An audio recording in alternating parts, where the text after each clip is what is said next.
মেহমান চলে আসছে, তার সময় মতন আসছেন। আসলে মানুষটা জেলে থাকতে থাকতে জেলের খাবার ভালো। 3 বছর জেলে থেকে খেটে প্রতিদিন ডবল ডবল, প্রতিদিন ডবল ডবল। আপনারাও ছাড়েন না, তিনিও পারেন। আল্লাহ কথাটা বুঝতে পারছেন? এমন হয়েছে। আপনারা কি রাগ করছেন বাজান? কষ্ট পাচ্ছেন? আপনারা বসে পারেন, মেহমান চলে আসতে। মুফতি আমির হামজা সাহেবের আগমন দিনাজপুরবাসীর পক্ষ থেকে, মাহফিল কমিটির পক্ষ থেকে নারায়ে তাকবীর। আমার ভাই, আপনাদের মেহমান চলে আসছে, সময় নষ্ট করবো না। আমার টাইমার অল্প কয়েক মিনিটের ভিতরে আমি ইনশাল্লাহ শেষ করে দিব। সুন্দর পরিবেশ, ঠান্ডা বাতাস, গরম আছে। ওটা পরে টাকা দেবে, নিয়ে যাবে, টাকা নাই ওটা পাবে না। আমার ভাইয়েরা, আজ সুন্দর একটি পরিবেশ আল্লাহ কবুল করেছেন। কথা বলে ঠিক না? মেহমান আসছে। আমার ভাইয়েরা, যে কথা বলতেছিলাম, এই মসজিদের উন্নতি করবে, এই মাহফিলটা বাজান হাজার হাজার লক্ষ লক্ষ টাকা খরচ বাজান, এমন কোন আল্লাহর বান্দাকে আমি পাবো না।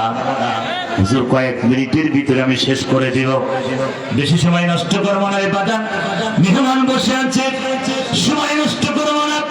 আল্লাহ কোন গোলামকে এই ময়দানে পাবো না, হুজুর পাবো না, মা নাই, আব্বা আম্মা দুনিয়ার জগৎ ছেড়ে চলে গেল। হুজুর ওই বাবা মায়ের জন্য আমি 5,000 টাকা 10,000 টাকা এই মসজিদে আমি দিয়ে দেওয়া। আল্লাহর কোন গোলাম যদি থেকে থাকেন, একটু হাত বাড়াই দিতে হবে। আমরা জুলুম করবো না আপনাদের প্রতি, বেশি চাপাচাপি করবো না। আল্লাহর রাস্তায় যদি মনে চাই আপনারা দিতে পারেন। আল্লাহর ঘরে মুসলিম মানুষ মৃত্যুবরণ করার পরে তার সব আমলের দরজা বন্ধ হয়ে যায়। কিছু আমল চালু থাকে, সেটা সদকাতুল জারিয়া, নেক সন্তান, মসজিদ মাদ্রাসা, ভালো ভালো কাজ। এই মসজিদের জন্য বাদাম, ডান পাশের ভাইয়েরা, বাম পাশের ভাইয়েরা, সামনের ভাইয়েরা, আল্লাহ কোন গোলাম যদি থেকে থাকেন, একটু দ্রুত বলতে পারেন, হুজুর আমি 5,000 টাকা দিয়ে দেব, হুজুর আমি 10,000 টাকা দেব, হুজুর আমি 5 বস্তা সিমেন্ট দেবো, 10 বস্তা সিমেন্ট দিয়ে দেব। আল্লাহর কোন বান্দা যদি থেকে থাকেন, একটু হাত বাড়িয়ে দিতে পারেন, বলতে পারেন, বাজান সময় নষ্ট করবো না। মেহমান বসে আছে, বাজান কে আছে? দিনাজপুরবাসী। আল্লাহর কোরআনের জন্য আপনাদেরকে ভালোবাসি। নদীর কুল ভাঙে অকুল করে, এই তো নদীর খেলা। সকালবেলা ধনীর তুই, ফকির সন্ধ্যাবেলা। এটা বিশ্বাস যদি না করে মুসলমানেরা, সালমান রহমানের দিকে তাকাও। তিনি বাংলাদেশের শ্রেষ্ঠ একজন ধনী, আজ তিনি কারাগারের ভিতরে বসে রুটি খাচ্ছে। আল্লাহ পাক পকের ফকির বানাই দিছে। জোরে বলেন কথা ঠিক না? ওই আল্লাহ পারে কি পারে না? বাগান টাকা কবরে নিয়ে যেতে পারবেন না। এই টাকা যদি আজকে আল্লাহর ঘরে মসজিদে আপনি দিয়ে যেতে পারেন, মসজিদ থাকবে, দোয়া হবে। আল্লাহ রাসূল বলেন, যে ব্যক্তি মসজিদ তৈরি করলো, সেটাতে জান্নাতের ভিতরে একটা পালাখানা তৈরি করে ফেললো।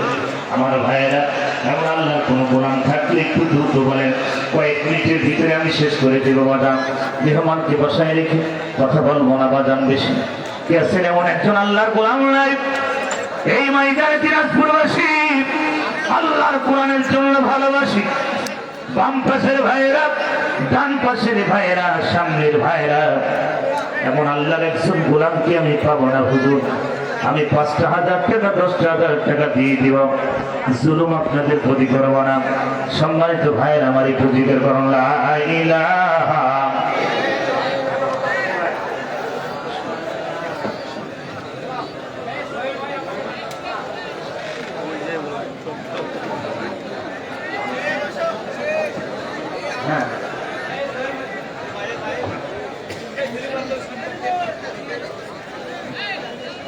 নারায়ে তাকবীর, নারায়ে তাকবীর।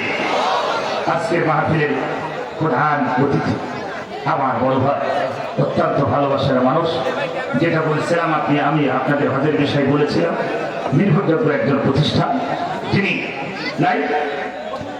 লাইভ স্টোর ফার্স্ট গ্রুপের যিনি প্রতিষ্ঠাতা পরিচালক, ব্যবস্থাপনা পরিচালক, আমার বড় ভাই জনাব আলহাজ হযরত মাওলানা জাহাঙ্গীর আলম, ঢাকা।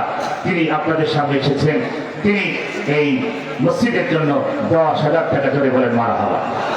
নারায়ে তাকবীর, নারায়ে তাকবীর। ও মালিক, তোমার বাংলার জনালের মানুষ তাওয়াফ প্রান্তে বছরের ভিতরে কয়বার তোমার ঘরে তাওয়াফ করে আল্লাহ তোমার এই গোলাম, আল্লাহ তোমার এই গোলামকে তুমি কবুল করে নাও। আল্লাহ তুমি তার ব্যবসা বাণিজ্যের ভিতরে বরকত দিয়ে দাও, রিজিকের ভিতরে বরকত দাও, স্ত্রী সন্তান গুলো কবুল করে নাও। ও রব্বুল আলামিন, জাহাঙ্গীর আলম জনাব হযরত মাওলানা জাহাঙ্গীর আলম কিরানি হিসেবে কবুল করো। আল্লাহ তাকে সুস্থতা দান করো। কিয়ামতের ওই কঠিন মুসিবতের দিন হাউস কাউসারে পানি পান করায়া হযরত আবু বকর সিদ্দিক রাদিয়াল্লাহু তাআলার সাথে সঙ্গী বানাই দিও। জোরে বলেন আমিন। আমার ভাইরা, আল্লাহ কোন বলেন কি এই ময়দানে পাবো না, বাবা নাই মা নাই, দুনিয়ার অন্ধকার কবরে ঘুমিয়ে আছে। আপনি একদিন ঘুমাই যাবেন, আমি একদিন ঘুমাই যাব। দুনিয়ায় কেউ কারোর আপন হবে না। আমল আছে জান্নাত আছে, আমল নাই জান্নাত নাই। এই পৃথিবীতে কেউ কারোর কবরে যাবে না। বাবার কবরে সন্তান যায় না, মায়ের কবরে মেয়ে যায় না, স্বামীর কবরে স্ত্রী যায় না। দুনিয়ায় কেউ কারোর কবরে যাবে না, কথা ঠিক না? তাই যদি হতো তাহলে চুরি করে হেলিকপ্টারে পালিয়ে চলে যেত না সব নেতা কর্মীকে ফেরি ফেরি, কথা ঠিক। এই জন্য দুনিয়ায় কেউ কারণ নাই রে বাজান, দুনিয়ায় কেউ কারণ নাই। তার পেছনে ছুটতেছেন, চিন্তা করা লাগবে সে কি আল্লাহর দুশমন, মানুষের দুশমন, না আল্লাহর বন্ধু, না মানুষের বন্ধু, বোঝা লাগবে। কথা বলেন ঠিক কিনা? আমার ভাইয়েরা, এমন কোন আল্লাহর কোরআন যদি থেকে থাকেন একটু দ্রুত হাত বাড়াইতেন। হুজুর 1000, 2000, 5000 যা পারলাম, 2 বস্তা 1 বস্তা সিমেন্ট আল্লাহর রাস্তায় আল্লাহর ভয়ের জন্য যদি পারেন একটু দ্রুত, সময় নষ্ট করবো না, আপনাদের প্রতি জুলুম করবো না। জিকির করুন লা ইলাহা। যারা বাইরে আছেন ভিতরে এসে বসে পড়ে, অনেক জায়গা মেহমানকে আমি এখনই দিয়ে দেবো, সময় নষ্ট করবো না। সম্মানিত ভাইরা, এই আল্লাহর এই কোরআন 1971 সালে যেমন বাংলাদেশ স্বাধীন হয়েছে, 5 আগস্ট যেমন স্বাধীন হয়ে গেল, এই কোরআনের জন্য যদি আমাদের আবার ডাক আসে, রাজপথে বুকের রক্ত দিয়ে এই কোরআনের মান বাঁচাতে আমরা রাজি আছি। সবাই রাজি আছি? তারা রাজি তো হাত উঁচু করে দেখা। আলহামদুলিল্লাহ, হাতটা ভালো করে দেখান। ফেরেশতারা একটু হাতটা ভিডিও করুন। আল্লাহর হস্তে আমরা আল্লাহর পথে মাল জান দিতে রাজি আছে। আবু সাইদের মতন জীবন দিতে রাজি আছে। আল্লাহর পথে আছেন সবাই? আছেন? আমার ভাইরা, জীবন দেওয়ার দরকার নেই, এখন একটু মাল চাই। কি চাই? মাল চাই। তাড়াতাড়ি যার যার পকেটে বিড়ি সিগারেট বাজে আল্লাহর হস্তে 10, 20, 50, 100, 500 যা আছে আপনারা দিতে পারেন। মেহমান বসে আছে, সময় নষ্ট করবো না। কমিটির ভাইরা ভিতরে, স্বেচ্ছাসেবক ভাইরা ব্যাগ নিয়ে ভিতরে প্রবেশ করছে। সম্মানিত ভাইরা, আপনাদের ভিতরে আপনারা দ্রুত কালেকশন করেন। আমার ভাইরা, আপনার পকেটে যদি টাকা না থাকে পাশের পকেটে হাত ঢুকি বের করে দেন, দোকানের সব হবে, কারো ছাড় হবে না, কারো ছাড় হবে না, টেনশন নাই। দ্রুত করেন, দ্রুত করেন ভাই। ওই কমিটির ভাইরা এই সামনে এদিকে করে দুটো ব্যাগ। এই ভাই সোহেল ভাই, আপনার ব্যাগ কই? দুইজন কই ভাই? চারিদিক দিয়ে ব্যাগ নিয়ে আপনারা যাবেন। যারা বসে আছেন ডান পাশে তাদের ভিতরে যাবেন। 10, 20, 50, 100, 500 যা পারেন। আমার ভাইয়েরা ওই ব্যাগ নিয়ে দিকে আসো। এই সাইডে কেউ নাই, এই সাইডে কেউ নাই, আমার বাম সাইডে কেউ নাই। আমার ভাইরা, দ্রুত দ্রুত সুন্দরভাবে সবাই দেবেন, কেউ মার হয়ে না। বাংলাদেশ স্বাধীন হয়ে গেছে, আর কোনো ভয় আছে? হ্যাঁ, বুক ফুলি ধরবে না, কোনো ব্যাপার না। আর ওরা যদি ঝামেলা করে একটা মাটিতে গাড়ি ফেলবে, কোনো কথা হবে না। সম্মানিত ভাইয়েরা, কারণ এদেশ স্বাধীন হয়েছে হাজার হাজার তরুণ তরুণীর রক্তের বিনিময়, কথা ঠিক না?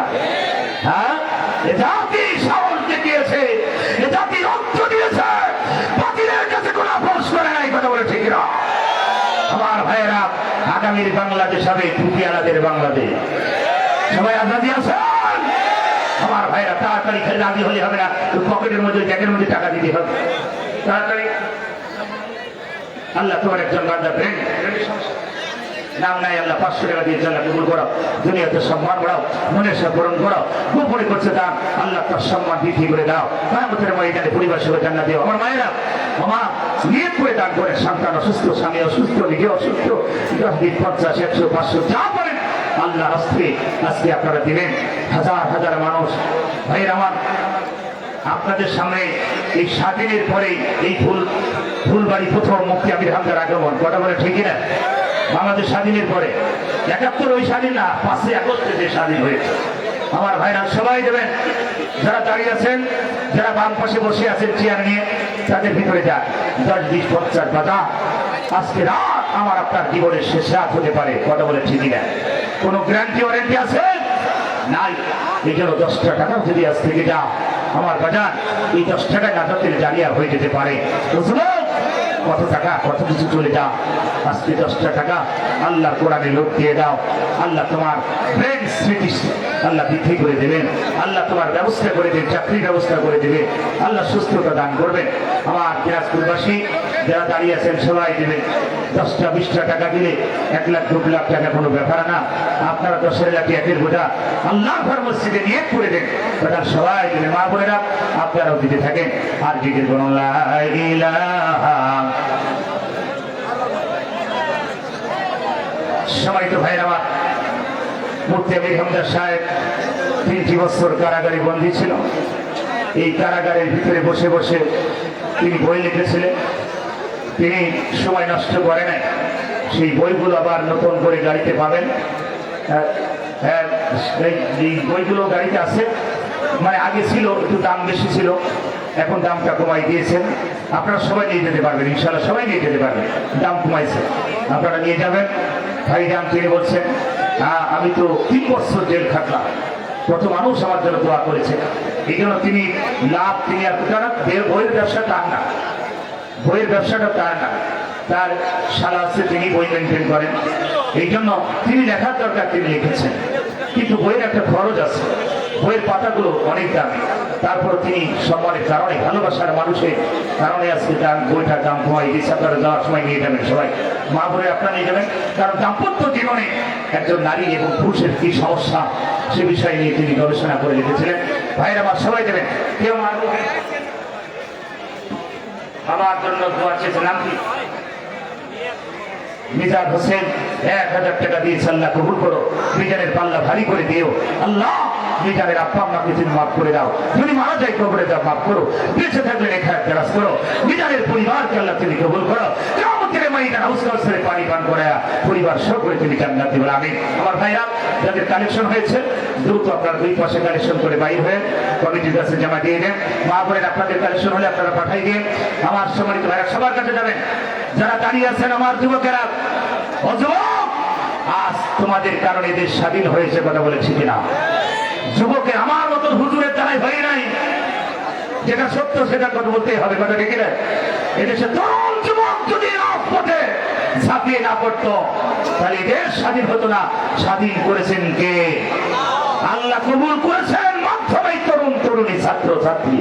শেষ পর্যন্ত বাংলাদেশের আপামা জনগণ, সাধারণ মানুষ, খেটে খাওয়া মানুষ রাজপথে তাদের অধিকারের জন্য সন্তানদের জীবন চলে যাচ্ছে। তারা এই দৃশ্য থেকে রাজপথে তারা ঝাঁপিয়ে পড়েছিল, কথা বলেছে। আমার ভাইয়েরা আসুন আমরা দোয়া করি, এই দিনাজপুরে যতগুলো সন্তান চলে গেছে, ওই সমস্ত ছাত্র আন্দোলনে যারা শহীদ হয়েছে, আল্লাহ তাদেরকে শহীদের সম্মান দান করো। আর যারা সুস্থ, আল্লাহ তাদেরকে সুস্থতা দান করো। আর আজকের এই মাহফিল যারা দিয়েছেন সবার জন্য দোয়া করি। আলহাজ মোসলেম হোসাইন ভাই, তিনি আমাদেরকে পরিচয় দিয়ে ভালোবাসেন, তার জন্য দোয়া করি। আজকের মঞ্চে আছে আমার ছোট ভাই আলমগীর হোসেন বিপ্লব, আপনাদের নীলফামারীর সন্তান। তারপরে আবু বকর সিদ্দিক, আমার সালি ভাই এসেছেন, হারুনা রশিদ আপনাদের দিনাজপুরের সন্তান। অসংখ্য আলেম ময়দানে আছেন, আমরা তাদের জন্য দোয়া করি। আল্লাহ আজকের মাহফিলকে কবুল করুক। আমার সোহেল ভাই, তিনি এই মাহফিলের জন্য অনেক কষ্ট করছেন, তার মাধ্যমে মোসলেম হোসাইন ভাই নওগাঁর কৃতি সন্তান, বড় ভাই এবং ছোট ভাই, 2 ভাই এসেছেন। আল্লাহ পাক সবাইকে কবুল করো। আপনাদের মতন সেরার মানুষদেরকে আল্লাহ কবুল করো, সবাই আমিন। আমার ভাইয়েরা, কোরআন সংসদে যা আমরা সবাই চাই, তো চাই কি? হাত তুলে দেখা না, এই হাত তোলা পর্যন্ত না, এই এটা ঠিক রাখা লাগবে আগামীতে, কথা বুঝতে পারছেন? এটা যেন বাইপাস রোডে না চলে যায়, কথা বুঝতে পারছেন? জায়গা মতন নাই দেবেন ইনশাআল্লাহ। আল্লাহ কবুল করুক। আসসালামু আলাইকুম ওয়া রাহমাতুল্লাহি ওয়া বারাকাতুহু।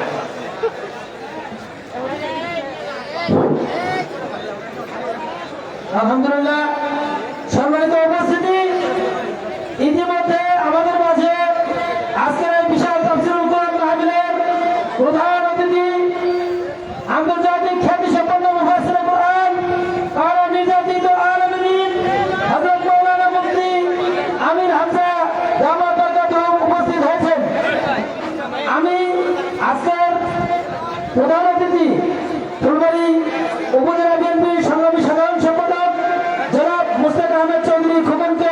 মঞ্চে আসার জন্য অনুরোধ জানাচ্ছি।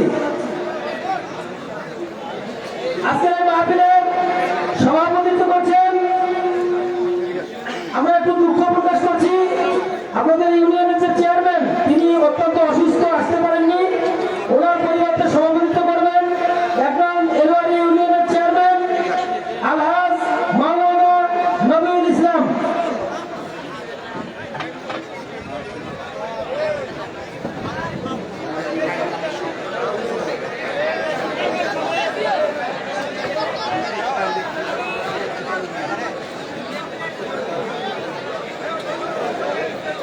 সম্মানিত উপস্থিতি, আমরা একটু ধৈর্য সহকারে বসবো। আমাদের মেহমান সামনে উপবিষ্ট, আমরা একটু ধৈর্য সহকারে বসবো। আমাদের অনেক শ্রোতাভাজন ব্যক্তিবর্গ এখানে উপস্থিত হয়েছেন। আমরা আসলে সবাইকে কথা বলার সুযোগ দিতে পারবো না। এই মুহূর্তে প্রধান অতিথির পক্ষ থেকে মূল্যবান বক্তব্য রাখবেন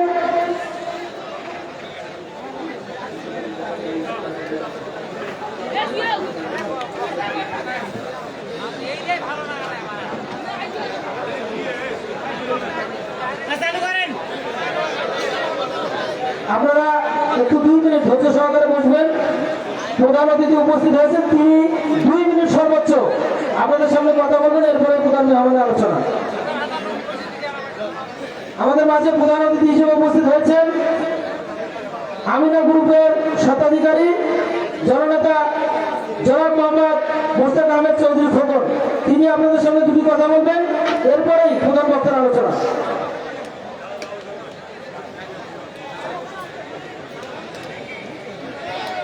বিসমিল্লাহির রহমানির রহিম। সম্মানিত মুসল্লিগণ, আজকের এই মাহফিলের সম্মানিত সভাপতি, এই ইউনিয়নের চেয়ারম্যান,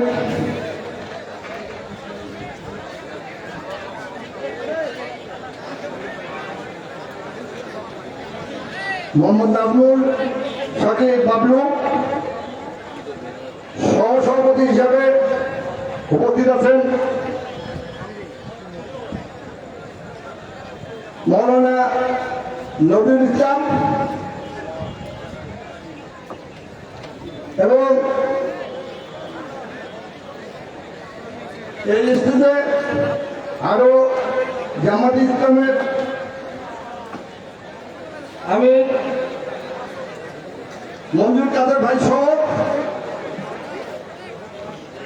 এই মাহফিলের প্রধান আকর্ষণ যিনি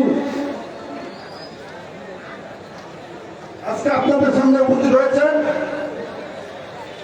হাফেজ মুফতি আমির হামজা সাহেব।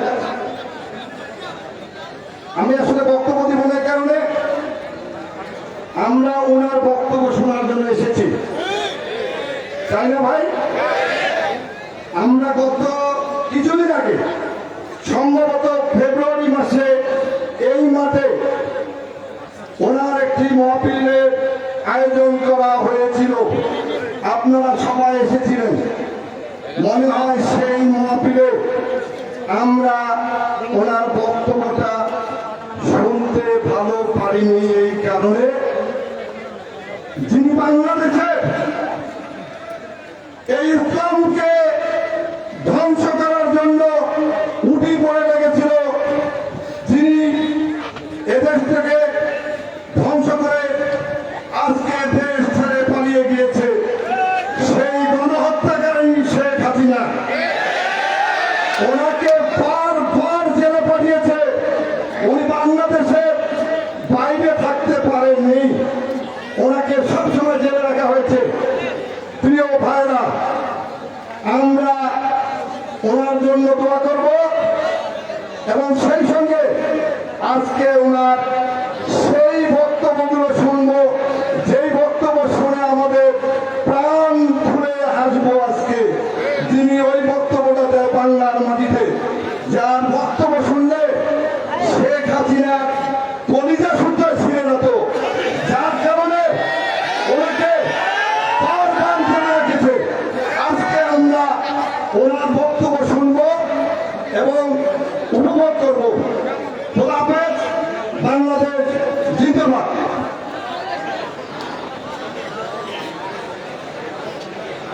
সম্মানিত উপস্থিতি, আমাদের মাঝে মেহমান উপস্থিত আছে, আমরা একটু ধৈর্য সহকারে বসি।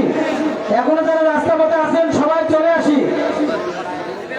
প্রধান আলোচকের পূর্বে আমাদের আজকের যে মাহফিলের যিনি অন্যতম আয়োজক সোহেল ভাই, তার ছোট্ট সন্তান এসেছে, একটি ইসলামী সঙ্গীত গিয়ে শোনাবেন। এরপরে ইনশাল্লাহ আমরা সরাসরি প্রধান আলোচকের আলোচনা শুনবো।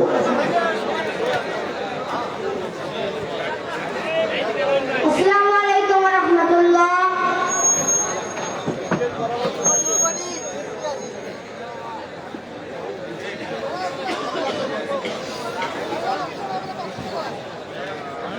পৃথিবীতে কেউ স্থায়ী হয় না, হোক না সে ফেরাউন কিবা নমরুদ। কেউ ভাবে চিরকাল রয় না, কেউ ভাবে চিরকাল রয় না। চলে যায় সব ছেড়ে যেতে হয়, মৃত্যু মানে না কোনো পরিচয়।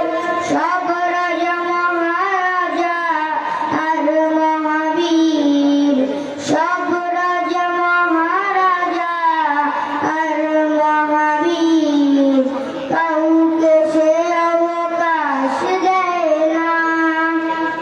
ফেরাউন শেষ তক ছিল না, মৃত্যু তাকেও ছেড়ে দিল না। থেকে গেছে তার সব স্মৃতিচিহ্ন, থেকে গেছে তার সব স্মৃতিচিহ্ন। কেউ আজ তার ভয়ে রয় না। এই সেই পিরামিড দাঁড়িয়ে আকাশের দিকে মাথা বাড়িয়ে, ইতিহাস হয়ে আছে চিরকাল। ফিরাউন শুধু ভবে রয় না, নীল নদ আজও আছে থাকবে, চিরদিন সত্যকে ডাকবে। ডেকে ডেকে বলে যাবে, ডেকে ডেকে বলে যাবে দিন ও রাত। কেউ যেন ফেরাউন হয় না, পৃথিবীতে কেউ স্থায়ী হয় না, হোক না সে ফেরাউন কিবা নমরুদ। কেউ ভাবে চিরকাল রয় না। আসসালামু আলাইকুম ওয়া রাহমাতুল্লাহ। যারা মাইকের দায়িত্বে আছেন স্টেজে আসেন, দ্রুত মাইক ঠিক করে দেন। সম্মানিত উপস্থিতি, আমরা এখনই প্রধান বক্তার আলোচনা শুনবো। সম্ভবত আমাদের শিবনগর ইউনিয়ন পরিষদের চেয়ারম্যান সামিদুল ইসলাম ভাই এসেছেন, আপনাকে মঞ্চে এসে আসন গ্রহণ করার জন্য অনুরোধ জানাচ্ছি। সম্মানিত উপস্থিতি, ধর্মপুর পুরাতন জামে মসজিদের উদ্যোগে আজকের এই বিশাল তাফসীরুল কোরআন মাহফিলের প্রধান মেহমান, আন্তর্জাতিক খ্যাতিসম্পন্ন নন্দিত মুফাসসিরে কুরআন, তারা নির্যাতিত আলেমে দ্বীন হাফেজ মাওলানা মুফতি আমির হামজা দামাত বারকাতুহুম এই মুহূর্তে আমাদের সামনে কোরআন ও হাদিসের আলোকে অত্যন্ত গুরুত্বপূর্ণ তাফসীর পেশ করবেন। আমি হযরতকে মাহফিল ইন্তেজামিয়া কমিটির পক্ষ থেকে মূল্যবান নসিহত করার জন্য সবিনয় অনুরোধ জানাচ্ছি।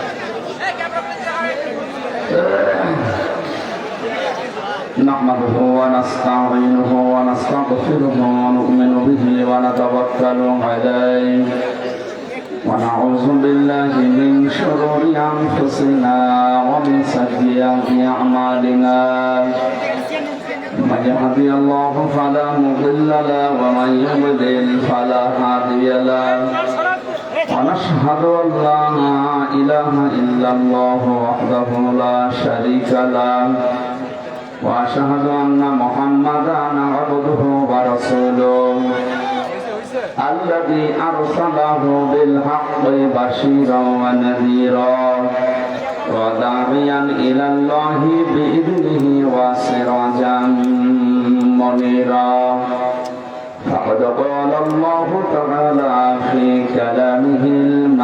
وبرهانه التوحيد أعوذ بالله من الشيطان الرجيم بسم الله الرحمن الرحيم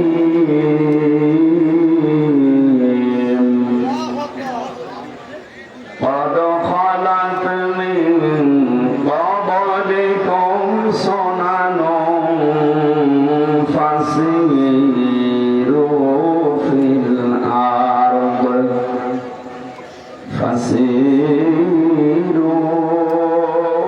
الأرض فانظروا كيف كان عاقبة المكذبين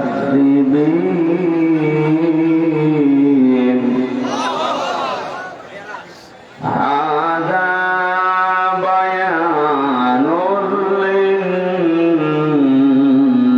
للناس وهدى وموعظة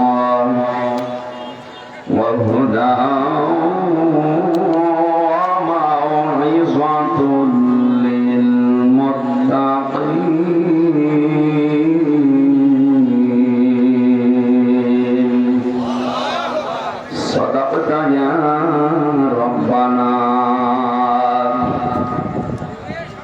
عن أبي هريرة رضي الله تعالى عنه قال قال النبي صلى الله عليه وسلم من مات ولم يغزو ولم يحدث به نفسه مات على شعبة من النفاق رواه ابن ماجه وما زادهم إلا إيمانا وتسليما اللهم صل على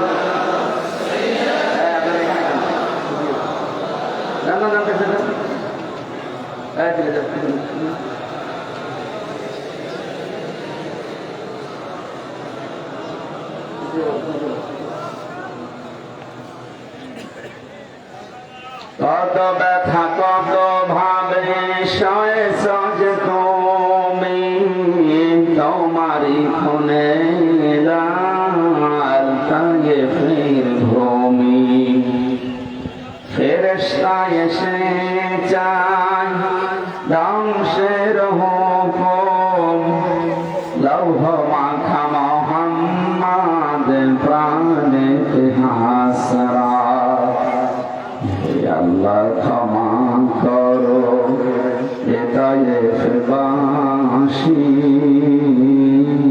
তায়েফবাসীর মেরা বজনে তো আমি যে মোহাম্মদ হৃদয়ে মোহাম্মদ আলহামদুলিল্লাহ দিনাজপুর জেলার ফুলবাড়ি থানার অন্তর্গত রাঙ্গামাটি প্রাণ কোম্পানির গেট সংলগ্ন ময়দানে ধর্মপুর পুরাতন জামে মসজিদের উদ্যোগে তাফসীর ও কোরআন মাহফিলের সম্মানধন্য সভাপতি জনাব নাজমুস সাকির বাবলু, চেয়ারম্যান 2 নম্বর আলাদিপুর ইউনিয়ন, সহ সভাপতি আলহাজ মাওলানা নবীউল ইসলাম, সহ সভাপতি জনাব মোহাম্মদ অলিউল্লাহ সরকার, প্রধান অতিথি বিশিষ্ট শিল্পপতি জনাব মোশতাক আহমেদ খোকন, প্রধান মেহমান আমাদের সাথে এসেছেন আপনাদের এলাকার নামে নওগাঁর সন্তান আলহাজ মাওলানা Jahangir Alam, chairman limestone licence number 907, প্রধান পৃষ্ঠপোষকতায় আছেন আলহাজ মাওলানা মুয়াজ্জিম হোসাইন। এতক্ষণ যারা কথা বললেন মাওলানা হোসাইন আহমেদ মাহফুজ, মাওলানা হাবিবুর রহমান, যত মানুষের নাম দেখছে একবার দোয়া করে দিলাম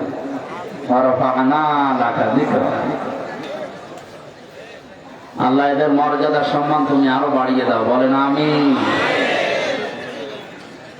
মঞ্চে বসা অত্র এলাকার গণ্যমান্য ব্যক্তিবর্গ, বিশেষ করে দিনাজপুরের আলেমে দিন যারা আলেমদের হায়াতে কাজে বা সিহাতে কুল্লিয়া কামনা করছি। সামনে বসা মুসলমান ভাইরা, পর্দার আড়ালের সম্মানিত মা এবং বোনেরা, প্রশাসনের ভাইরা, প্রাণ প্রিয় দিনাজপুরবাসী, আল্লাহকে ধন্যবাদ জানাচ্ছি যিনি আমাদেরকে একটা মুক্ত জীবন উপহার দিয়ে বুকের ওপর থেকে একটা বিশাল জগদ্দল পাথর আল্লাহ নিজে সরিয়ে দিয়েছে। যদিও ছাত্র ভাই বোনদের কারণে না, এটা আমার আল্লাহ মনে হয় আবাবিল পাখি পাঠিয়েছে, না তো এত তাড়াতাড়ি আমাদের স্বপ্নের মতো সব হয়ে গেছে যে আল্লাহ এত দ্রুত আমাদেরকে কোরআনে কারিমের যে বিশ্বাস আমাদের ছিল আরো বেড়ে গেছে। যেগুলোই পড়তাম এখন দেখছি বাস্তবে একেবারে খাপের খাপ সব মিলে যাচ্ছে। স্বাধীন এবং পরাধীন শব্দটা দুনিয়ায় আমরা শুনেছি এবং বাস্তবে দেখেছি। এদেশে স্বাধীন ছিল মাত্র 100 জনের 14 জন মানুষ, আর আমরা প্রায় 84 জন মানুষের দেশে বসবাস করা অবস্থায় পরাধীন ছিলাম। কথা বলেন, এই পরাধীনতার শিকল থেকে মুক্ত করে আল্লাহ একটা স্বাধীন সার্বভৌম, বুক ফুলিয়ে কথা বলা যায়, মনের ভাব প্রকাশ করা যায়। খালাকাল ইনসান আল্লামাহুল বায়ান। আল্লাহ তাআলা বলেন আমি মানুষ বানিয়েছি আর একে কথা বলার যোগ্যতা আমি দিয়েছি। সুতরাং মানুষের এই কথা বলা যারা চেপে ধরেছিল কণ্ঠরোধ করে, আল্লাহ তাদেরকে সরিয়ে আমাদের যে মুক্ত জীবন উপহার দিলেন, বলেন আলহামদুলিল্লাহ। কত কঠিন অবস্থায় ছিলাম আমরা, যারা ভুক্তভোগী অবশ্যই তারা টের পাচ্ছে। এই কথা বলা যাবে, গল্প যদি করতে চান এখান থেকে চলে যান। এটা এখন ইবাদত চলছে, যেইভাবে ইবাদত করা লাগে আপনি ওইভাবে করবেন। আর যদি মনে করেন না ইবাদত করবো, আপনি যে বিড়ি খান, ইবাদত করলে করার মতো করা লাগবে নাকি? ডক্টর মোহাম্মদ ইউনূস দায়িত্ব নেওয়ার পরে অনেকে তাল তুলেছিল যে তাড়াতাড়ি করেন, তাড়াতাড়ি করেন, মানে বলছিলেন তাড়াতাড়ি। আমি তো আসতে চাইনি, আপনারা আমাকে নিয়ে এসেছি, সুতরাং আমাকে কাজ করতে দেন, যখন যাবার আমি চলে যাব। এখানে ইবাদত যদি মনে হয় যে করা লাগবে, যেভাবে করা উচিত ওইভাবে করে, সব বন্ধ করি। কোরআন শুনতে আসলে কিভাবে শোনা লাগে আর কিভাবে বলা লাগে আল্লাহ আমাদেরকে শিখিয়েছে। আল্লাহ পাক বলেন ওয়াইদা কুরিয়াল কুরআনু ফাসতামিউ লাহু ওয়ানসিতু লাআল্লাকুম তুরহামুন। এটা তো দুনিয়ার অন্যান্য বইয়ের মতো না, আমি আল্লাহর মুখের পবিত্র বাণী। কোরআন যখনই পড়া হয় তোমাদের সামনে চুপ করে থাকবা আর শুনবা। দুইটা কথা আল্লাহ দিয়েছেন আয়াতে, সুতরাং চুপ থাকবেন এবং শুনতে থাকেন। লাআল্লাকুম তুরহামুন, আশা করা যায় আল্লাহর রহমত এখানে নাযিল হবে ইনশাআল্লাহ। এবার যারা বলতে এসেছে, রব্বুল আলামিন বলেন কোরআন থেকে যখন কথা বলবা, আমি আল্লাহ যেভাবে শিখিয়েছি এই ধরনটার সামনে নিয়ে আসবা।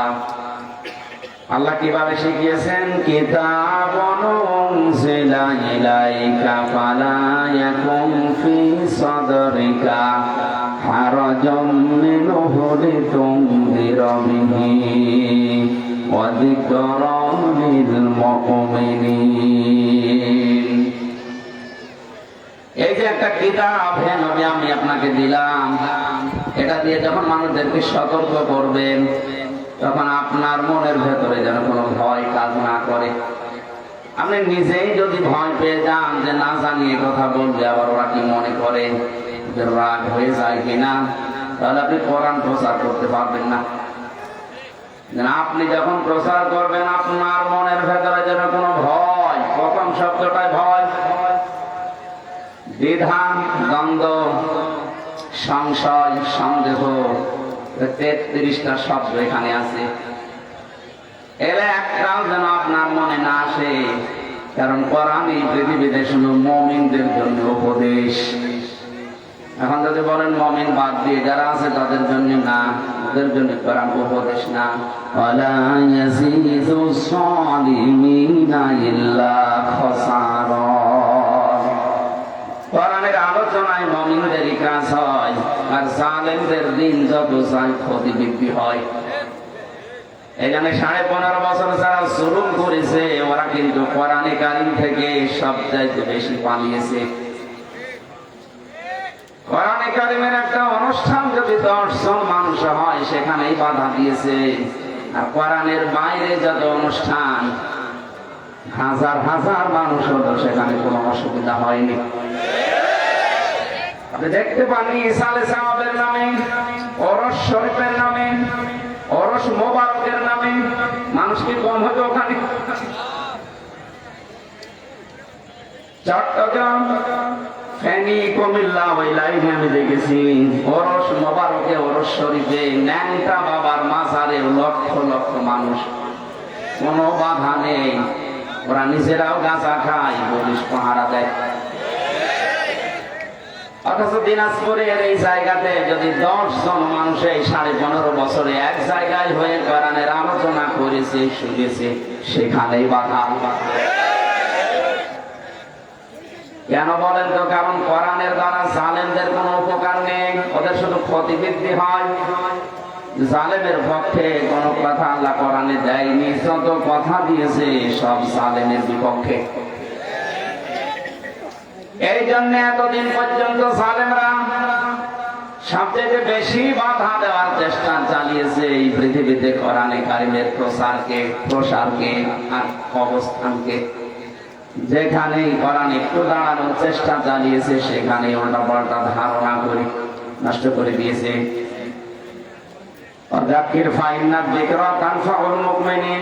আপনি আলোচনা করবেন কোরআন দিয়ে, কেননা মুমিনদের এটা উপকার হবে। যদি ঈমান থাকে আপনি দেখবেন আজকের পরে আপনার অবস্থান পাল্টে গেছে। আর যদি পরিবর্তন না হয় বুঝবেন আপনার ভেতরে ঈমানের সমস্যা আছে। আমরা দেখি বাচ্চা জন্মগ্রহণ করার পরে ডাক্তারের কাছে নিয়ে ডাক্তার আগেই ওজন দেয়। 1 বছর বয়সে ওজন দিয়েছে, 5 বছর পরে আপনি আবার নিয়ে গেলেন, আবার ওজন দেবে। কথা বলবেন? 1 বছর বয়সে যে ওজন ছিল 5 বছর বয়সে একই ওজন। এটা কি সুস্থ না অসুস্থ? আপনি এতদিন পর্যন্ত কি শুনেছেন আমি জানি না, আজকে যেটা শুনবেন এটা একেবারে নতুন বিষয় কোরআনে কারীমের। এটা শোনার পরে আগামীকাল থেকে যদি আপনার আচার ব্যবহার, চরিত্র, অ্যাক্টিভিটিস এগুলো পাল্টিয়ে না যায়, বুঝবেন আপনি সুস্থ না অসুস্থ। আশা করছি আপনার পরিবর্তন আসবে। এবার আসেন আল্লাহর ধরন সামনে নিয়ে দেখি আল্লাহ কি বোঝাতে চাইবেন আমাদের। হারাজুন শব্দটার অর্থ বলছি, হে নবী আপনি যখন কোরআন দিয়ে মানুষদেরকে ব্যাখ্যা করে, বিশ্লেষণ করে, তাফসীর করে শোনাবেন, তখন আপনার সামনে এমন মানুষ বসা থাকবে ওরা কোরআনের কথাগুলো না বোঝার কারণে মন খারাপ করবে। এরকম মানুষ দেখে নেই? আল্লাহ যেটা বোঝাতে চায় এটা ওইভাবে বোঝে না, উল্টা দিকে নিয়ে যায়। মনে করে মনে হয় আমার আল্লাহ দেখে দেখে বলছে। খলনায়ক মাহফিলে যে বাড়িতে খাবার খেতে গেলাম, এই লোকটা আমারে আসার সময় বলছিল, হুজুর এখানে রাজনৈতিক দলের লোকজন আছে, অনেক কাজ করে, স্বামী স্ত্রীর ভেতরে গন্ডগোল কেন হয় এগুলো আমাদের বলেন, যেন গন্ডগোল না হয়। ঠিক আছে, সূরা নিসা 34 আর 35 নম্বর আয়াতের ব্যাখ্যা করলাম যে এই কারণে গন্ডগোল হয়। এটা মেটাতে হলে এই পদ্ধতি আছে। ভালোভাবে শুনেছি, শেষ করে যেমন খাবার খেতে গেছে দেখি গোমরা হয়ে বসে আছে, কথা বলছে না। কি কথা বলেন আপনার? আমার বলছে হুজুর আমার বর সাথে আমার গন্ডগোল হয়েছে, আপনাকে কে বলে দিয়েছে বলেন? না, আপনি যা যা বললেন এইটা অবশ্যই আপনাকে মনে হয় কেউ গোপনে বলে দিয়েছে। হ্যাঁ, আমাকে একজন বলেছে, তো দুনিয়ার কেউ না, কে বলে তো? আল্লাহ পাক ১,৫০০ বছর আগে আমাকে বলেছেন যে এইভাবে স্বামী স্ত্রীর গন্ডগোল বাঁধে, আর এইটা মেটাতে এই পদ্ধতিগুলো নেওয়া লাগে। আপনার যে দিনের বেলা এই হয়েছে, আমি জানবো আপনার থেকে না, আল্লাহ আমাকে জানিয়ে দিয়েছে। না, আপনার যদি মনে হয় যে যা বলছে সবটা আমার সাথে মিলে যাচ্ছে, মনে হয় খোকন সাহেব হুজুরের কানে কানে সব বলে দিয়েছে। এজন্য আপনি না বোঝার কারণ হয়তো আপনার মন খারাপ হতে পারে, এভাবে আপনি এদিকে তাকাবেন না। দ্বিতীয় নম্বরে, আবহমান কাল থেকে দেশে অনেক কিছু নিয়ম নীতি মানুষ পালন করছে ইসলাম মনে করি, অথচ ওটা ইসলাম না। আপনি যখন কোরআনের তাফসীর করবেন দেখবেন ওগুলো মিলছে না, ওগুলো ইসলামের সাথে সাংঘর্ষিক। যে মানুষ এতদিন পর্যন্ত ইসলাম মনে করাটা পালন করে আসছে আদর নিয়ে, মহব্বত নিয়ে, বড় আবেগ নিয়ে, তখন আপনাকে ওরা দেখতে পারবে না, উল্টা পাল্টা ধারণা করবে। এটা বাংলাদেশে আছে। এটা যখন শুরু হয়ে গেছে দেখছেন না, যে মাজারের ব্যবসা, কথা বলে না কেন? এটা তো একটা নিছক ব্যবসা মাজারের, আর সাধারণ মানুষ পর্যন্ত বুঝে ফেলেছে। কোরআনে কারীম এবং হাদিস বারবার আমাদেরকে সতর্ক করছে, লা তাত্তাখিযুল কুবুর মাসাজিদা, কবরকে সেজদার জায়গা মানিও না। এদেশে এখন ৪৮,০০০-এর উপরে মাজার, অধিকাংশ গুলো এখন আমরা দেখতে পাচ্ছি কবর সেজদার জায়গা হয়ে গেছে। কবরে সেজদা দিলে সঙ্গে সঙ্গে আপনি মুশরিক হয়ে যাবেন। ওই অবস্থায় মরলে আপনার জন্য জান্নাত হারাম, জাহান্নাম ওয়াজিব। ইন্নাহু মান ইউশরিক বিল্লাহি ফাকাদ হারামাল্লাহু আলাইহিল জান্নাহ ওয়া মাআওয়াহুন নার ওয়া মা লিয-যালিমিনা মিন আনসার। সূরা নিসার ভেতরে আল্লাহ জানিয়েছেন, অবশ্যই যারা আল্লাহর সাথে শিরিক করে তাদের জন্য আমি জান্নাত হারাম ঘোষণা দিলাম। তাদের স্থান একটা আছে, তার নাম জাহান্নাম। আর জালেমদের জন্য নবী আপনি কোনো সাহায্যকারী পাবেন না। এই যে ওমা লিয-যালিমিনা, শুধু জালেম না, এই এদিকে তাকান, ওমা লিয-যালিমিনা বহু বচন দিয়েছেন। আনসার, কোন সাহায্যকারী আপনি জালেমদের জন্য দেখতে পাবেন না। এটার বাস্তব প্রমাণ আজ বাংলাদেশ। আপনি দেখেন না, দরবেশ এই লোকটা এত বড় জালেম, জনগণের ৩৬,০০০ কোটি টাকা, যেটা আর একটা পদ্মা সেতু হয়ে টাকা আরো বেশি থাকতো। এই জালেমের অবস্থা কি এখন? যদিও অনেকে টাকা পয়সা খেয়ে এখনো তার রিমান্ডে আদর করছে না, যে অফিসার গুলো তাকে আদর করছেন, অফিসার গুলো পাল্টিয়ে দেওয়া দরকার। কারণ এগুলো ওই জালেমদেরই দোসর। ১৬২৮টা চেয়ার আছে এই দেশে এখন। যতগুলো চেয়ার ছিল ছাত্র সংস্কার, যারা ছাত্র আন্দোলন করেছে ওদের দ্বিতীয় দফা এটা ছিল যে আমরা সংস্কার চাই। যেহেতু সংস্কার আরম্ভ হয়ে গেছে, ১০০ জনের প্রায় ৬৫ থেকে ৭০টা চেয়ার মুক্ত হয়ে গেছে জালেম থেকে। বাকি আর কয়েকটা আছে, যারা আহ্বানে আছেন, যারা দায়িত্বে আছেন, আমরা জোর দাবি জানাচ্ছি এই ৩০-৩৫টা চেয়ার ক্লিয়ার করে। কোন জালেমকে আমরা চেয়ারে দেখতে চাই না। মালেমদেরকে রিমান্ডে নিয়ে ওরা টাঙিয়ে রাখতে উপরে। আর এত বড় শয়তান, ইসলামের গোড়া কেটে দিয়েছে আনিসুল হক। জানেন কি করেছে? দরবেশ কোরআন হাতে নিয়ে বলেছিল এর ভেতরেও সমস্যা আছে।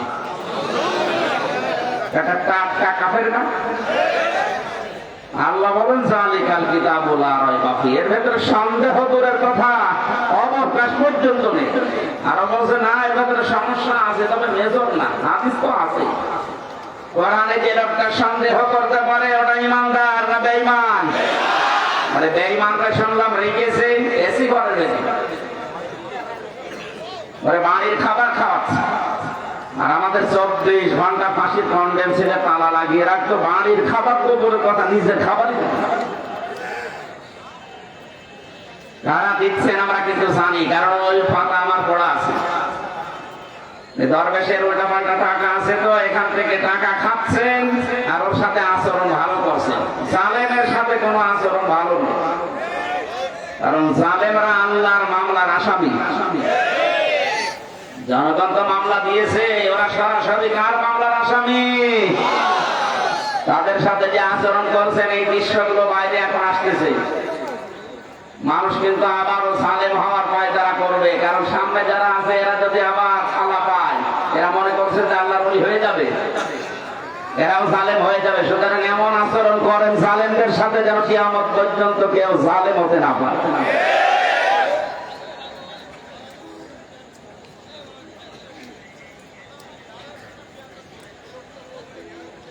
জালেমদের জন্য কোন সাহায্যকারী দুনিয়া আখিরাতে নেই, এই ঘোষণা কার?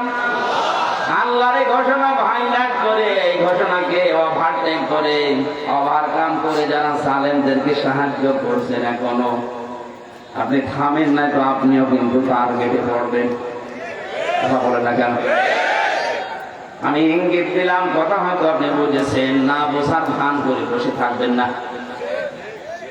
আল্লাহ বলেন কোন জালেমের সাহায্যকারী কেউ হবে না। আল্লাহর ঘোষণাকে যারা ওভারকাম করে জালেমকে সাহায্য করছেন, আপনিও টার্গেট। হামজা কার? বলেন বলেন। জালেমরা যে আল্লাহর টার্গেট, এটা আমি বানালাম। হ্যাঁ, কোরআনে কারীম জানিয়েছে ইন্নামাস সাবিলু আলাল্লাযীনা ইয়াযলিমুনান নাস। সূরা সূরার 25 নম্বর পারা, 6 নম্বর পৃষ্ঠা, 13 নম্বর লাইনের 42 নম্বর আয়াত, এটা প্রথম অংশে আছে। তাফসীরে ফি জিলালিল কোরআনে পাবেন। আল্লাহ পাক বলেন, পৃথিবীর মানুষেরা, আমি কিন্তু জালেমের বিরুদ্ধে নিজে মামলা দেব। সুতরাং এই 15.5 বছরে কে কি জুলুম করেছেন আপনি কিন্তু নিজে জানেন। হয় নফসের উপরে জুলুম করেছেন, নাই পরিবারের উপরে, নাই সমাজের উপরে, নাই রাষ্ট্রের উপরে, নাই জনগণের উপরে। যারাই জুলুম করেছেন তারা আল্লাহর মামলার আসামি। উনি যেমন নাম ধরে বলছিলেন, আমিও বলছি, একেবারে খোলাখুলি বলছি, দেশের যে দায়িত্বে ছিল পালিয়ে গেছে, এই মহিলা থেকে শুরু করে যারাই তারা সবগুলো আল্লাহর মামলার আসামি। আপনার যদি বিশ্বাস না হয় তাহলে সূরার 42 নম্বর আয়াত কেটে বাদ দিয়ে দেন। ওদের দুনিয়া শেষ, জালেমদের দুনিয়া নেই, আখিরাতও শেষ। কারণ চোখ বন্ধ হতে দেরি হবে, জালেমদের শাস্তি যা হচ্ছে চাইতে 70 গুণ বেশি হয়ে যাবে। যারা আল্লাহর মামলার আসামি হয়, আপনি কি মনে করছেন আল্লাহ তাদের এমনি ছেড়ে দেবে? বলেন, আমার মামলার বাদী ছিল সরকার, এই জন্য আমার ছাড়ে নাই। আর জালেমরা বাদী, আল্লাহ নিজে জালেমদের বিরুদ্ধে বাদী হয়ে মামলা দেবে। অথচ তিনি বিচারপতি। আলাইসাল্লাহু বিআহকামিল হাকিমিন, সবচেয়ে বড় বিচারপতি কে? তিনি নিজে বাদী, নিজে মামলা দায়ের করছেন, নিজে রায় দেবেন, নিজেই বিচারপতি। জালেমদের কোন রকমের ফাঁক ফোকর পাবে? আর জালেম যারা, তাদের সব শেষ হয়ে গেছে। এখনো অনেককে দেখতে পাচ্ছি জালেমের প্রসম্বোধ করছে, চোখে কিছু করে নাই, হাত করেছে, আয়না ঘর করেছে, কিছু করে নাই। মানে যা করেছে ও বলার মতো না। আপনাকে যদি 10 দিন ওখানে রাখা যায়, আপনিও জালেমের প্রতি বদুয়া দিবেন। মাটির নিচে ছিলাম, আমি টের পেয়েছি যে জায়গাটা কত কঠিন। এই জন্যই তো কথা বের হচ্ছে মুখ দিয়ে। এখনো যারা জালেমের তোষামতি করেন, ছাপায় গান, তাকে সাহস দিচ্ছেন, আপনি কিন্তু নবীর সুপারিশ থেকে বঞ্চিত হয়ে যাচ্ছেন। তিরমিজি শরীফের হাদিস, নবীজি বলেন 2 প্রকার মানুষকে আমি নবী কোনদিন সুপারিশ করব না। তার 1 নম্বরে যারা জালেমের সাফাই গায়, জালেমের তোফামতি করে, জালেমের প্রশংসা করে, জালেমকে সাহস দেয়, সাহায্য করে, আর যারা দুনিয়ায় বেদাত আবিষ্কার করে। আশা করছি আপনি থামবেন। এরপরও যদি আপনার চরিত্র না পাল্টায়, একটা কারণ এখানে আছে। আমরা অনেকে বলি যে এত দোয়া করেন, এত কিছু করার পরে অনেকে তো ভালো হয় না। না হবে না, কারণ কি? আল্লাহু লা ইয়াহদিল কওমাজ জালিমিন। আল্লাহ পাক বলেন আমি জালেমদেরকে পথ দেখাচ্ছি না, দেখাবো না। এখানে জুলুমের মার্কা যাদের শেষ হয়ে যায়, পরিপূর্ণ হয়ে যায়, ও মানুষগুলো যদি পরিবর্তন হওয়ার চেষ্টাও করে, আল্লাহ তখন আর নেয় না, যেমন ফেরাউনকে নেয়নি। এত অত্যাচার করার পরও মানুষের মনের ভেতরে কোনো প্রতিক্রিয়া আসে না, কোনো পরিবর্তন আসে না। এখনো পর্যন্ত কিন্তু জালেমেরা যারা, ওরা এখনো পর্যন্ত উল্টাপাল্টা কথা বলছে। এদের কপালে আর হেদায়েত নেই, কারণ ইহাদি এটা মজারে বর্তমান, ভবিষ্যৎ, প্রেজেন্ট, ফিউচার। আল্লাহ ওদেরকে এখন পথ দেখাচ্ছেন না, হেদায়েত দিচ্ছেন না, ভবিষ্যতেও দেবে না। যদি কোনো জালেম ভালো হয়ে যায়, তাহলে বুঝতে হবে কোরআনে আল্লাহর এই কথা ঠিক নেই। কথা বুঝতেছেন? কোন জালেম এই জন্য ভালো হয় না, ও মরে যাবে, তারপর ওর বৃদ্ধি কমবে না। আবু জাহেল যেদিন সবাই হচ্ছিল, আব্দুল্লাহ ইবনে মাসউদ রাদিয়াল্লাহু তাআলা আনহু তিনি যখন বুকের উপরে চড়ে বসলেন, ছুরি চালিয়ে দিলেন, গার্ড দিয়ে পড়ে, তুই কে?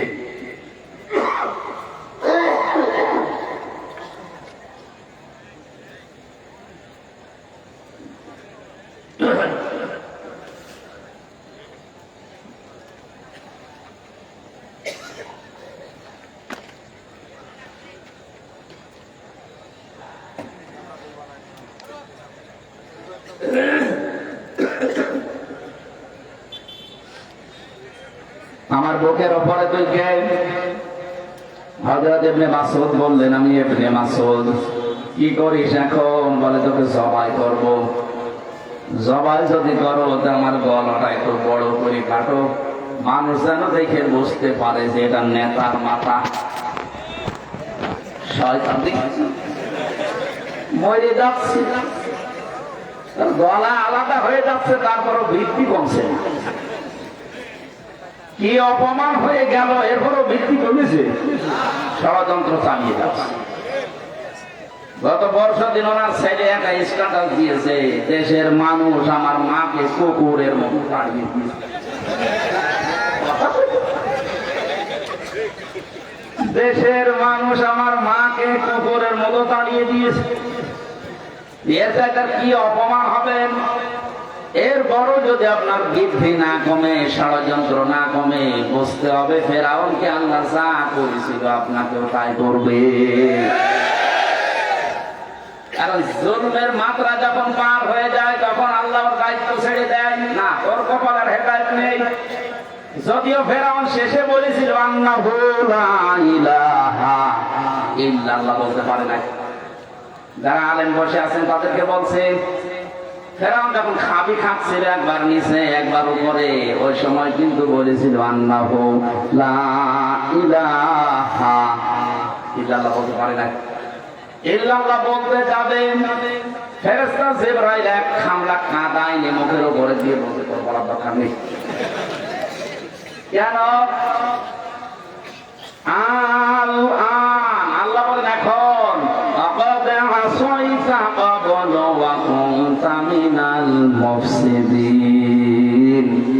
এর আগে তুমি সবচেয়ে বড় স্বৈরাচারী ছিলি। এই যে স্বৈরাচার শব্দটা কোরআনে আছে, মুফসিদিন শব্দের শাব্দিক অর্থ স্বৈরাচার, ফ্যাসাদ সৃষ্টিকারী, বিশৃঙ্খলা তৈরি করে ফায়দা লুটে যে তাকে মুফসিদিন বলা হয়। মুফসিদ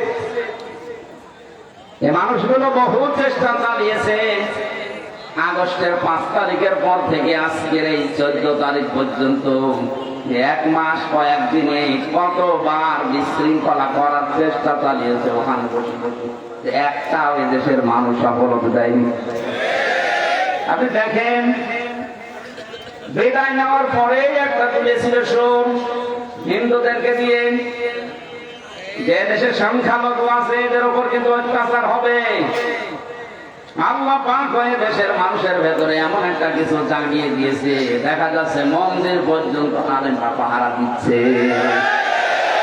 ওরা যখন দেখলো যে না এ তো হালে পানি নিচ্ছে না, তখন একেবারে প্রধান বিচারপতি যেটা অবৈধ ছিল ওরে দিয়ে একটা চেষ্টা চালিয়েছিল, ও করার চেষ্টা চালিয়েছে। আমার মনে হয় আল্লাহ নিজে হ্যান্ডেলিং করে ওটা একেবারে নস্যাৎ করে দিয়েছে। 3 নাম্বার ওরা চেষ্টা চালিয়েছিল আনসার দিয়ে। কিসের আনসার? পুলিশ ছাড়া যদি দেশ চলতে পারে, আনসার ছাড়া দেশ চলবে একাত্মে, কোনো দরকার নেই, সাদা বিলুপ্ত করে দেন। 42,000 আনসার নিয়োগ হয়েছে এই কয়েক বছরে, তার 32,000 গোপালী। আর আমরা যে 63 জেলার মানুষ আছি, আমরা কি ঘাস কাটছি ঘোড়ার? সব আনসার হবে গোপালের। আর আমরা কি আন্দোলন তোরা এমনি করে নাই। দিনাজপুরের লোকেরা জিপিএ 5 পাওয়ার বড় চাকরি হবে না, আর গোপালগঞ্জে বাড়ি হলে তাদের 2.5 হলে জায়গা পাব না। আজকে এক আনসারের লাইভ দেখলাম, বলছে আমাকে টাকা পয়সা দিয়ে লাগিয়েছে, করবো কি? মনে করলাম যে হবে, হইল না। এরপরে যখন পারে না, ডাক্তারদের আর নার্সদের লাগিয়েছিল, ওইটাও হালে পানি নেয়নি। এরপরে লাগিয়েছে গার্মেন্টস কর্মীদের, এটাও হালে পানি নেবে না, কারণ যারা দায়িত্বে আছে খুব বিচক্ষণ এরা। আমার যতটুকু ধারণা হচ্ছে সালেমদের যা চরিত্র, 15 বছর তোমরা দেখেছি, ওরা শেষ পর্যন্ত দেখবেন রাজবাড়ি গোয়ালন্দ ঘাটের বেশ্যা মহিলাদের রাস্তায় নামবে। আমি আর নিচে নামলাম। আল্লাহ ওই সময় যদি ফেরাউনকে ডাক দিয়ে বলতে পারে, এখন কিসের কালেমা পড়িস তুই? এই কালেমা মানুষগুলোকে এতদিন পর্যন্ত যা করেছিস তোর কোনো ক্ষমা নেই। আমার মনে হয় এখন পৃথিবীতে যারা ওই ফেরাউনের উত্তরসূরি, তাদেরও আল্লাহ ওই অবস্থায় করছে। ওরাও কালেমা নসিব করতে পারবে না, ও মানুষগুলো ভালো হবে না, ভালো হবে না। তার প্রমাণে 1 মাস কয়েকদিনে তো দেখতে পাচ্ছি, ভালো হলে এর ভেতরে হয়ে যেত। 1 পা কবর 1 পা ডাঙ্গা, এর বড় যদি মানুষের পরিবর্তন না আসে, যা আবার কবে আসবে? আল্লাহ পাক বলেন, ফালিয়াউমা নুনাজ্জিকা বিবাদানিকা লিতাকুনা লিমান খালফাকা আয়া ওয়া ইন্না কাসীরাম মিনান নাসি আন আয়াতিনা লাগাফিলুন। আজকের এই দিনে আমি তোকে মারবো না, তোকে আমি শক্তি দিয়ে রাখলাম। মেডিসিন লাগবে না, ঔষধ দেওয়া লাগবে না, পানিতে খাবে না, মাটিতে নষ্ট হবে না, পোকামাকড়ে খাবে না, কিয়ামত পর্যন্ত তোর আমি নিদর্শন বানালাম। আমার তো এই আয়াতটা পড়ার পরে আরে বাংলাদেশের যে দৃশ্য, মনে হচ্ছে অনেকে আল্লাহ সামনে শক্তি বানিয়ে রাখবে। না তো বৃদ্ধি কমে না কেন? এত কিছু হওয়ার পরেও যদি মানুষের বৃদ্ধি না কমে, বুঝতে হবে আল্লাহ ওরে ফেরাউনের মতোই ধরবে। লিমান খালফাকা আয়া, আমাদের পেছনে যারা দুনিয়ায় আসবে তাদেরকে শিক্ষা দেওয়ার জন্য নিদর্শন হিসাবে। আল্লাহ আফসোস করেন, অধিকাংশ মানুষ এই সমস্ত নিদর্শন দেখার পরও দেখা যায় যে পরিবর্তন হয় না, গাফেল হয়ে থাকে। আমরা যেন গাফেল হয়ে না থাকি, আমরা যেন একটু শিক্ষা নিতে পারি এদের জীবনী থেকে, বলেন আমি। সুতরাং কবরকে সেজদার জায়গা বানানো নিষেধ, এ ঘোষণা নবীজির। কার? বলেন বলেন, আরো জোরে বলেন। নবীজির এই কথাকে যারা এতদিন পর্যন্ত না মেনে নিজেদের জীবনে ব্যবসা প্রতিষ্ঠান বানিয়ে কবরটাকে মাজারটাকে আজ একেবারে 180 মাইল থেকে শিরিকের আখড়া বানিয়েছেন। কোরআনের হাদিসের ব্যাখ্যা দিবে, এই মাজারগুলো টিকবে যেখানে প্রকাশ্য চেনা হয়। আপনাদের রংপুর বিভাগে এগুলো নেই, আপনারা বেঁচে গেছেন। এগুলো চট্টগ্রামে আর সিলেটে বেশি। ঘরে ঘরে মাজার বানিয়ে ব্যবসা চালাচ্ছে। আর আমার মনে হচ্ছে যত শয়তান আল্লাহ সব পাঠিয়েছে ওই লাইনে। চেহারা দেখলে বোঝা যাচ্ছে আজ আল্লাহর দুশমন। দাড়ি গোপ চুল একেবারে সব সমান সমান। নারী পুরুষের যে অবাধ মেলামেশা, আর গাঁজা তো আছে। এই জন্যই তো হক্কানি আলেমরা বলছে কোরআনের সাথে এগুলো মেলে না, হাদিসের সাথে মেলে না। কিসের মাজার? সব ভেঙে ঘুরিয়ে দাও।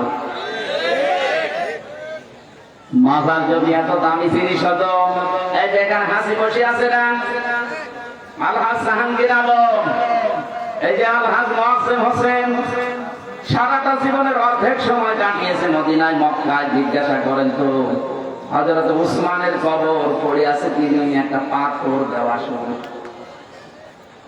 আর গরু ছাগল মরে যায়, 3 তলা হয় কবর।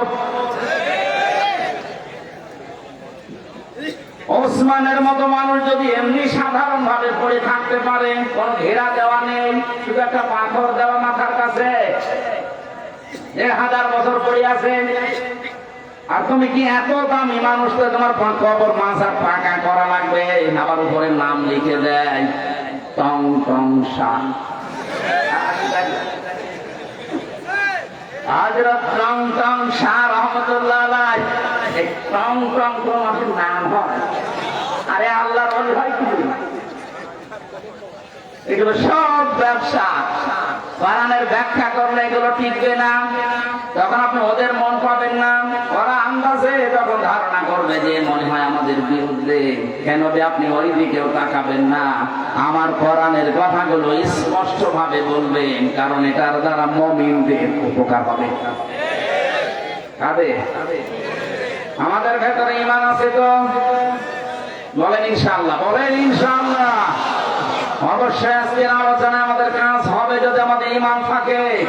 আল্লাহর কোরআন বলছে যিকরালিল মুমিনিন, কোরআন মুমিনদের জন্য উপকার বয়ে আনবে। আমাদেরকে আল্লাহ যেন কিছু দেয় কোরআনের মাধ্যমে, বলেন আমিন। যেহেতু এটা রবিউল আউয়াল মাসের 10 তারিখ, আজকে বিশ্ব নবীর জন্মের মাস। এটা যদিও 12 রবিউল আউয়াল প্রসিদ্ধ এটা, কিন্তু এর আগে 9 তারিখও হতে পারে, 10 তারিখ, 11 তারিখ, যে কোনো দিন হতে পারে। বিশ্ব নবীর জন্ম নিয়ে যারা একেবারে তাল মাতাল করে ফেলছে।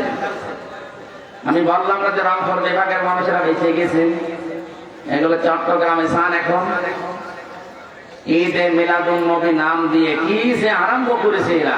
আমি কয়েক মিনিটের ভেতরে এই সঠিকটা তুলে ধরছি। ঈদে মিলাদুন নবী যে নাম দিয়েছেন, বিশ্ব নবী জানিয়েছেন আমার উম্মতের জন্য আল্লাহ 2টা ঈদ দিয়েছে, একটা ঈদুল আযহা, ঈদুল ফিতর। এর বাইরে কোনো ঈদ নেই। নতুন করে যদি কেউ ঈদ বানায় এটা বেদাত।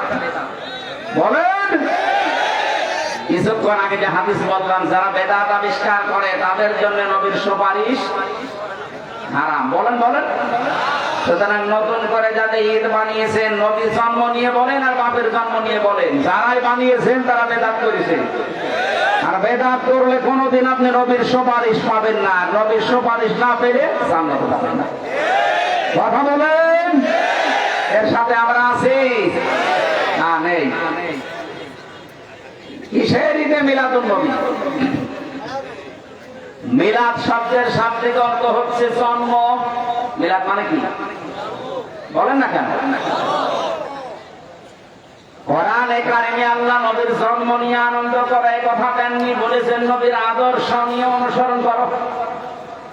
লাকাদ কানা লাকুম ফি রাসূলিল্লাহি উসওয়াতুন হাসানাহ। রব্বুল আলামিন বলেন, তোমাদের জন্য মহত্তম আদর্শ লুকিয়ে রেখেছি আমি রাসূলুল্লাহর জীবনে, রাসূলুল্লাহর জন্মে। এই কথা আছে কোরআনে, ফি রাসূলিল্লাহি, রাসূলুল্লাহ আল্লাহর রাসূলের ভেতরে উসওয়াতুন হাসানা, উত্তম আদর্শ।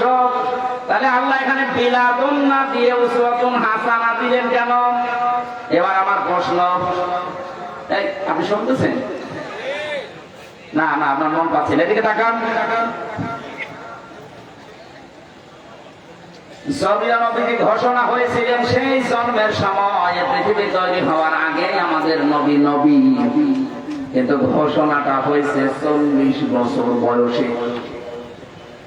আমরা এখানে পাগল যদি হয় আমরা বলবো 40 বছরের আগে ওরা আরব জাহানে মোহাম্মদ রাসূলুল্লাহকে কেউ মোহাম্মদ রাসূলুল্লাহ বলতো না, বলতো আব্দুল্লাহ, মোহাম্মদ ইবনে আব্দুল্লাহ। এটা ঠিক আছে না? যদি প্রশ্ন থাকে বলে, ওনাকে কি 1 থেকে 40 বছর পর্যন্ত পুরা আরব জাহানে কেউ রাসূলুল্লাহ বলে ডাক দিয়েছে? বলেন কি বলতো? মোহাম্মদ ইবনে আব্দুল্লাহ অথবা আস-সাদিক, আল আমিন, এই নামগুলো দিত।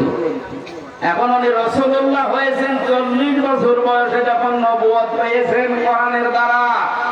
কোরআন পাওয়ার পরেই উনি যখন আসলেন তখন হয়ে গেলেন মুহাম্মদ ইবনে আব্দুল্লাহ থেকে মুহাম্মাদুর রাসূলুল্লাহ। এবার মূল কথা বলছি, আল্লাহ পাক কেন ফি রাসূলিল্লাহি উসওয়াতুন হাসানা দিয়েছেন? তোমাদের জন্য মহত্তম আদর্শ আমি আল্লাহ লুকিয়ে রেখেছি রাসূলুল্লাহর জীবনে। মুহাম্মদ ইবনে আব্দুল্লাহর জীবনে আল্লাহ যদি বলতেন তাহলে ফি রাসূলিল্লাহ শব্দটা দিতেন না। বাস্তবতা হচ্ছে এই 1 থেকে 40 বছর পর্যন্ত এই যে মুহাম্মদ ইবনে আব্দুল্লাহর নাম বললাম, আস-সাদিক, আল আমিন, উনি বিশ্বাসী ছিলেন, আমানতদার ছিলেন। ভালো ভালো কাজ যে করেননি তা না, বহু ভালো কাজে আঞ্জাম দিয়েছিলেন। হেলফুল ফজল গঠনের মাধ্যমে শান্তির সঙ্গ বানিয়েছিলেন 17 বছর বয়সে। সেখান থেকে 40 এই 23টা বছরে পুরা আরব জাহান তিনি চষে বেরিয়েছেন ওই সঙ্গের মাধ্যমে। শান্তি কিভাবে কায়েম করা যায়, কিন্তু কাঙ্ক্ষিত মানের শান্তি তিনি দাঁড় করাতে পারেননি। এটা ঠিক আছে? আমি আন্দাজে বলছি না, সিরাত ইবনে হিশামিয়া 23টা বছর চেষ্টা চালিয়ে কিছুই করতে পারেননি। না, ভালো ভালো কিছু কাজের আঞ্জাম দিয়েছিলেন। কেউ বিপদে পড়লে এগিয়ে যেতেন, কেউ অসুস্থ হলে তাকে সেবা করতেন, কারো ঘর বাড়ি না থাকলে টাকা পয়সা কালেকশন করে ওই সঙ্গের মাধ্যমে তৈরি করে দিতেন।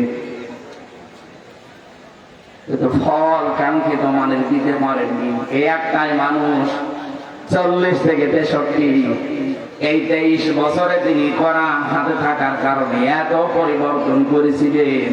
তখন নিজেই বলতেছেন খায়রুল কুরুনি কারনি, আমার যুগ শ্রেষ্ঠ যুগ। দিনাজপুর পাশে বিবেক যদি আপনার থাকে আপনি মিলাবেন। আজ যারা শুধু মিলাদ নিয়ে আনন্দ করেন, রাসূলের সিরাত নিয়ে, তার আদর্শ নিয়ে কোনো কথা নেই, তার আদর্শের বাস্তবায়ন নেই, আপনি জাহান্নামে যাবেন শুধু মিলাদের কারণে। আমি হাসির জন্য, কান্নার জন্য বলি নাই, চিন্তার জন্য বলছি।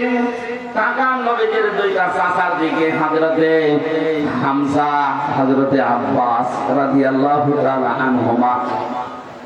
এই 2জন চাচা শুধু নবীর জন্মে খুশি ছিলেন না, জন্মের সময় তারা খুশি, কারণ এতিম ভাইয়ের ছেলে, ভাই নেই অথচ তার ছেলে দুনিয়ায় আসতেছে, এই জন্য তারা 2জনেই খুশি ছিল। পরবর্তীতে শুধু জন্মে মিলাদে খুশি না, তারা নবীর আদর্শ পেয়ে এত বেশি খুশি হয়েছিলেন, হযরতে হামজা নিজের জীবন দিয়েছেন রাসূলুল্লাহর আদর্শের কারণে। কথা বলেন না কেন? নবীজির আদর্শ মানতে গিয়ে 70 টুকরা হয়েছেন, তারপরও নবীর আদর্শ ছাড়েননি। এটা শোনেননি কোনদিন?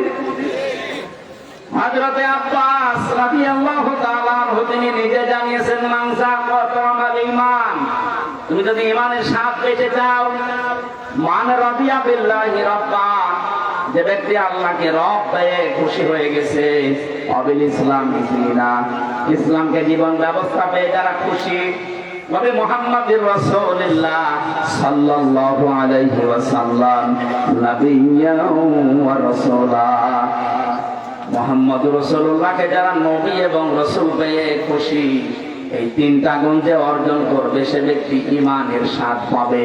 তিনি যদি না পান তাহলে হাদিস তিনি বলতেন। বলেন, তার মানে বোঝা গেল তিনি শুধু মোহাম্মদ ইবনে আব্দুল্লাহকে পেয়ে খুশি না, শুধুমাত্র ভাতিজার জন্মেই তিনি খুশি ছিলেন না, তাকে নবী এবং রাসূল পেয়েও খুশি ছিলেন। এই জন্যই দুইজন চাচা জান্নাতি। এক কথা বলেন না কেন? সিস্টেম অপর পৃষ্ঠায় দেখুন, আরো দুইজন চাচার কথা আমরা জানি। একজন আবু তালেব আর একজন আবু লাহাব, এইটা আপন চাচা। এই দুইজন চাচা শুধু নবীর জন্মে খুশি ছিল, মিলাদে খুশি ছিল, কিন্তু নবীর আদর্শ পেয়ে তারা খুশি না। নবী যখনই তাদের আদর্শের কথা বলেছেন তখনই তারা পাথর মেরেছে। কথা বলে না কেন? আবু লাহাব পাথর মেরেছিল না? আর এক চাচাকে বলেছিল, ইয়া আম্মি আবি তালিব, লা ইলাহা ইল্লাল্লাহ হাজ্জুল লাকা ইনদাল্লাহি ইয়াউমাল কিয়ামাহ। হে চাচা, শুধু আমার কানের কাছে মুখটা নিয়ে বলেন যে লা ইলাহা ইল্লাল্লাহ, মুহাম্মদ রাসূলুল্লাহ বলা লাগবে না, শুধু আল্লাহর ঘোষণাটা একটু দেন। আমি নবী সাক্ষী দিচ্ছি কিয়ামতে আল্লাহর কাছে ঝগড়া করে আপনাকে আমি জান্নাতে পৌঁছে দেব। কিন্তু লোকটা বলেছিল, ভাতিজা মুহাম্মদ, তোমাকে আমি ভালোবাসি, কিন্তু তোমার এই আদর্শ আমি মানতে পারবো না, তোমার এই কালেমা মুহাম্মদুর রাসূলুল্লাহ আমি বলতে পারবো না। তাহলে মানুষ আমাকে কাপুরুষ বলবে, ভীরু বলবে, একটা বদনাম দেবে আমার নামে। দিনাজপুরবাসী এখন আপনার বিবেকের তালা খোলে না যে দুইটা আপন চাচা এরা মিলাদ পেয়ে, নবীর জন্ম পেয়ে আনন্দ করেছে, নিজের বাদী পর্যন্ত আজাদ করে দিয়েছে। আবু তালেব এত বেশি আনন্দ তো নবীজিকে পেয়ে নিজের বুকে নিয়ে, মাথায় নিয়ে, পিঠে নিয়ে সব জায়গায় আনন্দ করত। রাহিকুল মাকতুম পড়তে গিয়ে দেখলাম আবু তালেব নামে এই লোকটাকে আল্লাহ কিয়ামতের দিন পায়ের নিচে দুইটা আগুনের ফিতা লাগিয়ে দেবে, ওর মাথার মগজ পর্যন্ত টকবক করে ফুটবে। প্রশ্ন আসতে পারে, শরীরের অন্য জায়গায় জাহান্নামের আগুন লাগবে না কেন? হাদিসটা যদিও দুর্বল, সনদটা আমি শিক্ষার জন্য বলছি। এই লোকটা জন্মের পর থেকে এত বেশি আনন্দ, এত বেশি খুশি হয়েছিল। নবীজি তো আগেই হারিয়েছেন বাবাকে, 6 বছর বয়সে মাকে, 8 বছর বয়সে যখন দাদাকে হারিয়ে ফেললেন, দাদা তখন এই যে আবু তালেব নামে চাচাকে বলেছিল, এই যে আমার এতিম নাতি, এর বাবা নেই, মা নেই, তোর কাছে রেখে গেলাম, কোনদিন যেন কষ্ট দিবি না। এখানে আবু তালিব নিজের সন্তান আলীর চাইতেও মুহাম্মদ রাসূলুল্লাহকে বেশি আদর করত। আবু তালিবের পুরা জীবনী আমি পড়ে দেখেছি, কোনদিনও নিজের সন্তান আলীকে নিজের বুকের মাঝে নিয়ে ঘুমায়নি, কিন্তু বিশ্ব নদীকে কাছে করে দিয়ে মানুষ করেছে। কখনো বুকে নিয়েছে, কখনো পিঠে নিয়েছে, কখনো মাথায় নিয়েছে, কখনো চুমা দিয়েছে। যতগুলো জায়গা নবীর শরীরের সাথে ওর কাজ হয়েছে, ওই জায়গাগুলো আল্লাহ জাহান্নামের জন্য হারাম বানিয়ে দিয়েছে। কিন্তু যেখানে নবীর শরীর লাগে নাই, পায় কোনদিন যেহেতু পায়ের কাছে রাখে নাই, কিন্তু ওই জায়গায় আল্লাহ আগুন লাগিয়ে দেবে। ঘটনা শুধু সিরাত ইবনে হিশাম রাহিকুল মাকতুম শুধু শোনা না, এখানে শিক্ষা কি? এত বেশি মিলাদে যে লোকটা খুশি, তার পায়ের নিচে যদি আগুন লাগতে পারে, যে লোকটা এত বেশি খুশি মিলাদে নিজের বাতি পর্যন্ত আজাদ করে দিয়েছে আবু লাহাব, যে 2 আঙ্গুল দিয়ে ভাবে করেছিল, এই 2 আঙ্গুল কিয়ামত পর্যন্ত শুধু মুখের ভেতর দিয়ে চুষতে থাকবে, আনন্দ পাবে, শান্তি পাবে, সুখ পাবে। আল্লাহ নষ্ট করে যায়নি, নবীর জন্য যা করেছে, কিন্তু জাহান্নামে যাবে, কারণ শুধু মিলাদে খুশি, আদর্শে খুশি না। আমার কথা বুঝেছেন? সুতরাং রবিউল আউয়াল মাসে শুধু যারা মিলাদ পড়ে শুধু জিলাপি আর খেজুরি খেয়ে শেষ করে দিচ্ছেন, নবীর আদর্শকে জমিনে বাস্তবায়ন করার জন্য কোনো উদ্যোগ আপনার নেই, আপনিও আবু লাহাবের মতো, আবু তালেবের মতো জাহান্নামে যাবেন। আশা করছি আপনি ফিরে আসবেন। শুধুমাত্র আমরাই শিখে